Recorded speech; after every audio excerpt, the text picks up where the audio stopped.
Shalom Sobat Skriptura, dalam video seri renungan hari ini, kita akan membahas bacaan di dalam Yohanes pasal 16, ayat 12 sampai 16. Teks ini adalah bagian dari percakapan Tuhan Yesus dengan para murid menjelang penderitaannya.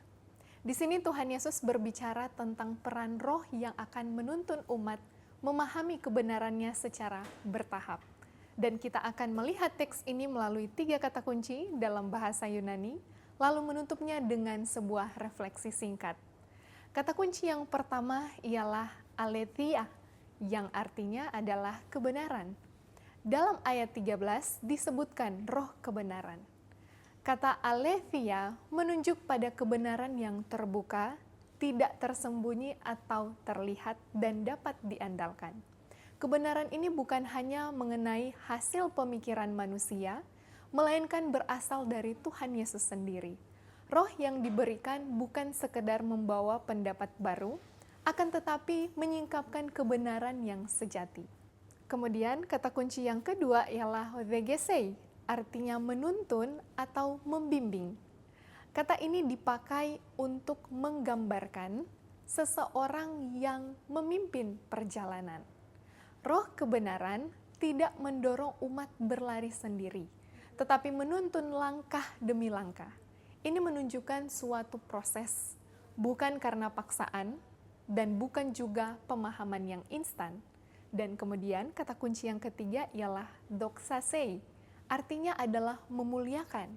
Pada ayat 14, roh kebenaran dikatakan akan memuliakan Tuhan Yesus.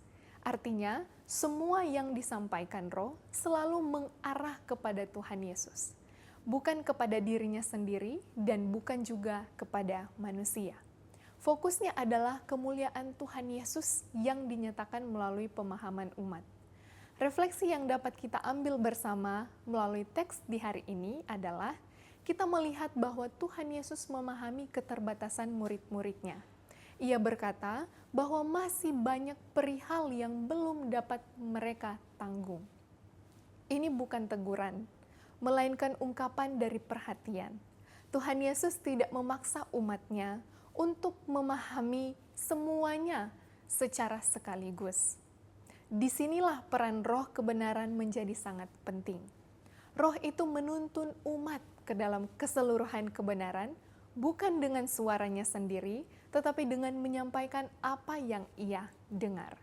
Perihal menunjukkan kesatuan yang utuh antara roh dan Tuhan Yesus, apa yang diterima umat bukan ajaran yang terpisah, melainkan kelanjutan dari perkataan Tuhan Yesus sendiri.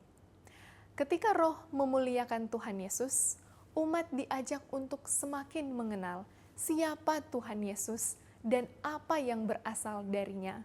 Pemahaman yang benar selalu membawa umat kembali pada Tuhan Yesus, bukan kepada kehebatan diri sendiri dan bukan kepada pengalaman pribadi semata. Teks ini mengingatkan kita bahwa perjalanan iman adalah proses yang dituntun. Kebenaran dinyatakan seturut dengan kesiapan umat, dan tujuan akhirnya adalah kemuliaan Tuhan Yesus yang semakin nyata dalam hidup umat. Kiranya melalui bacaan ini kita dapat belajar untuk berjalan dalam tuntunan roh kebenaran dengan hati yang terbuka dan dengan arah yang jelas, yaitu memuliakan Tuhan Yesus dalam setiap pemahaman dan langkah hidup kita. Untuk itu, terima kasih telah menyimak bersama dan sampai jumpa pada seri Renungan Skriptura selanjutnya. Tuhan memberkati.